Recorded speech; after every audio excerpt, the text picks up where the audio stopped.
বিসমিল্লাহির রহমানির রহিম। আসসালামু আলাইকুম। নতুন পুরাতন বন্ধু সবাই কেমন আছেন? আশা করি আল্লাহর রহমতে খুবই ভালো আছেন। আমি আজকে বট ভুনার রেসিপি নিয়ে চলে আসলাম আপনাদেরকে দেখানোর জন্য।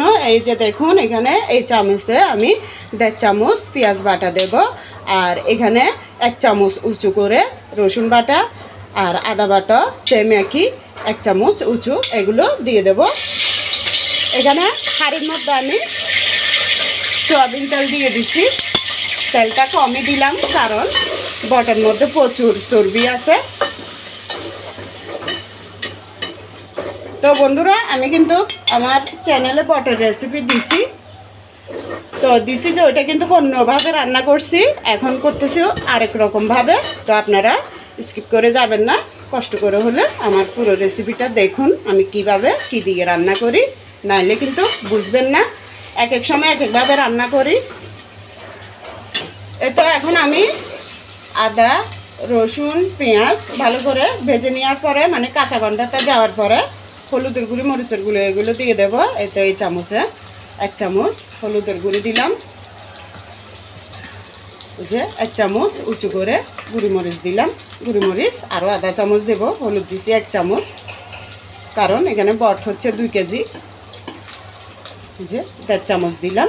এই চামচগুলো আপনারা এই চামচগুলো দেখে আন্দাজ বুঝে নেবেন কতটুকু দিচ্ছি।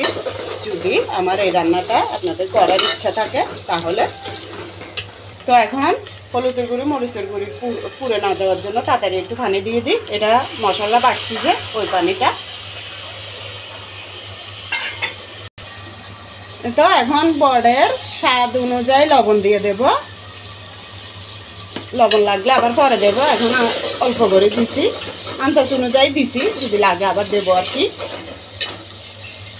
আবারও মশলা বাটার পানিগুলো আরেকটু আছে, এগুলো দিয়ে দিলাম। তো এখন মশলাটার কাঁচা গন্ধ যাওয়ার পরে এখন আমি এই যে বটগুলো ভালো করে ধুয়ে পরিষ্কার করে নিছি। এর আগে আমি আজকে তো শুক্রবারের দিন, বৃহস্পতিবারের রাত্রে আমি এগুলো বাজার থেকে আনছি পরিষ্কার করা, আনার পরে রেখে দিয়েছিলাম ফ্রিজে। বের করে হলুদ দিয়ে সিদ্ধ করে পানি ফেলে দিছি, এরপরে ভালো করে পরিষ্কার করে কুটে নিছি। এখন এগুলো দিয়ে দেব। এখানে 2 কেজি বট।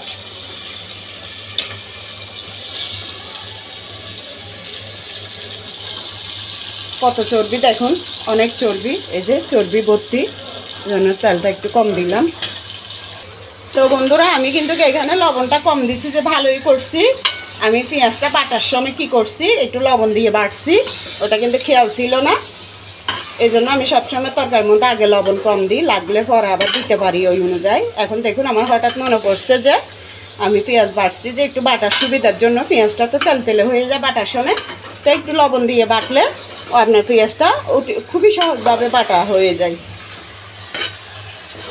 আপনাদেরকে এটা বলে দিলাম, আমি পেঁয়াজের মধ্যে লবণ দিয়ে বাটছি।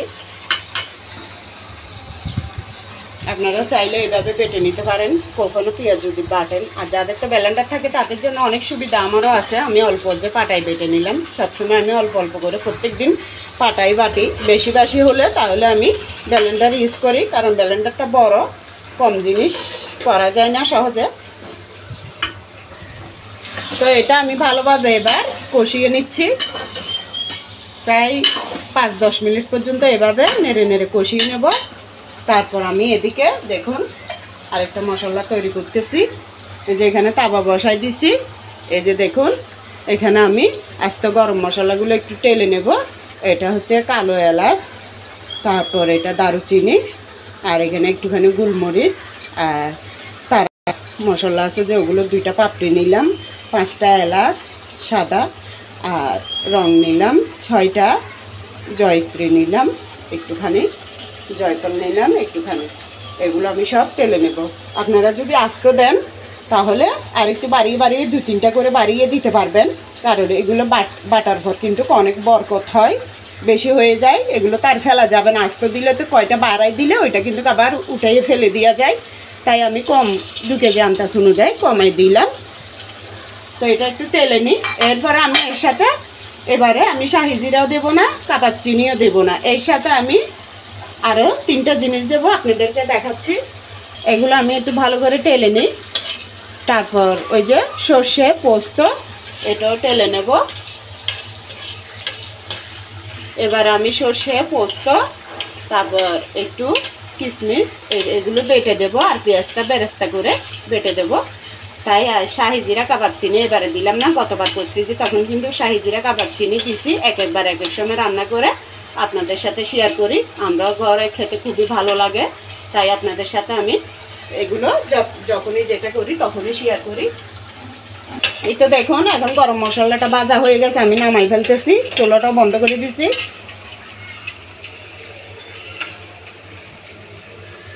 দেখুন আমি কিন্তু চুলা বন্ধ করে দিছি, গরম তাওয়া থাকা অবস্থায় এখন অল্প করে চীনাবাদাম দিলাম, আর 5টা কিশমিশ, একটুখানি সর্ষে, হলুদ সর্ষে আর পোস্ত, এগুলো আমি একসাথে টেলে নেব।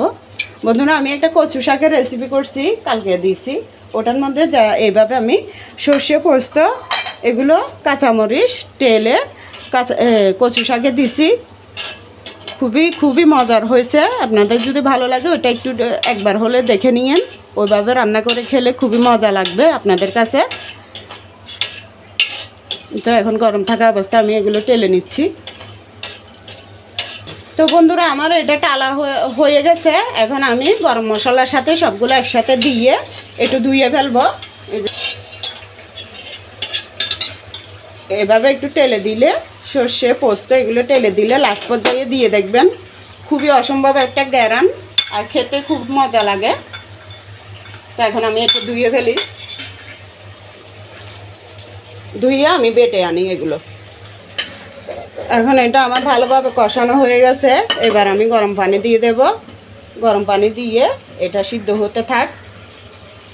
তো আমি মশলাটা বেটে নিই সিদ্ধ হতে হতে। তো এটা তো আমি পানি কমই দিছি, এটা সিদ্ধ হওয়ার পরে বাটা মশলাগুলো দেব, দেওয়ার পরে আবার একটু পানি দিয়ে সিদ্ধ করব, সামান্য করে দেব, তখন বেশি দেব না। আপনারা আমার সাথেই থাকুন, ভিডিওটা স্কিপ করে যাইয়েন না। পুরো ভিডিওটা না দেখলে কিন্তু আমাদের এই যে আপনারা বন্ধুত্ব করেন, লাইক দেন, এগুলো কখনো পূরণ হয় না। একটুখানি দেখে যদি স্কিপ করে চলে যান, কখনো আমাদের বন্ধুত্বটা আপনাদের মাঝ থেকে পাই না। যদি খুশি করে আপনারা বন্ধুত্ব করেন তাহলে আর কি। তো এখন আমি এই পর্যায়ে আদা সিদ্ধ হওয়ার পরে আমি জিরা ধনিয়ার গুঁড়ি দিয়ে দেব। আপনারা তো মনে করছেন হয়তো আমি জিরা ধনিয়ার গুঁড়ি দিলাম না কেন, এই তো আমি আদা সিদ্ধ হওয়ার পরে দেব, তাই দিলাম না। এগুলো 4 চামচ, এগুলো ছোট, এগুলোতে আমি 1 চামচ উঁচু করে দিলাম, আরও আধা চামচ দিই, 1.5 চামচ দিলাম।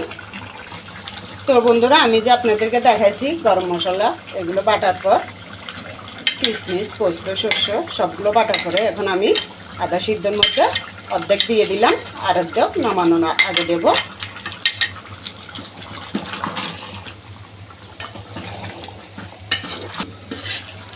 দেখুন সম্পূর্ণ পানিটা শুকিয়ে এভাবে কষানোর মতো করে নিলাম। এই তো আমার 1 ঘন্টা লাগছে, 15 মিনিট কম, পুরো 1 ঘন্টা পর্যন্ত এভাবে রান্না করে নিলাম সম্পূর্ণ। তো আমি এখন আরেকটু গরম পানি দিয়ে দেব, সামান্য দেব, এভাবে আর 5 মিনিট পর্যন্ত রান্না করব, 10 মিনিট রান্না করব। এরপরে আমার রান্না শেষ হয়ে যাবে। আজকে একটু গা মশলার মধ্যে একটু ঝোল ঝোল করে রাখবো, বেশি ঝোল না, এই তো মশলার মতোই। তো বন্ধুরা আমি এখান থেকে আরেকটু মশলা দিয়ে দেব, সামান্য একটু রাখবো, আমার একটা কাজে লাগবে, তাই সবগুলো তো দিলাম, একটুখানি রাখছি দেখুন। আর পেঁয়াজটা দিয়ে দেব, পেঁয়াজটা আমি চিনি দিয়ে বেরেস্তা করে নিয়েছি। এখন আজকে আমার থেকে টমেটো ছিল না, তাই একটু টমেটো সস দিয়ে দিচ্ছি।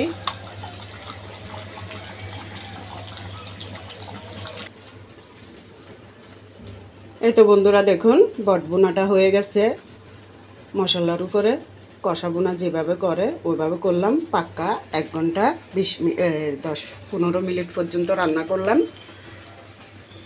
তো কেমন লাগছে কমেন্টে জানাইয়েন, যদি ভালো লাগে লাইক কমেন্ট শেয়ার করে দিন, বন্ধু হয়ে পাশে থাকবেন যাতে এইভাবে ভালো ভালো রান্না আপনাদের মাঝে শেয়ার করার ইচ্ছা জাগে।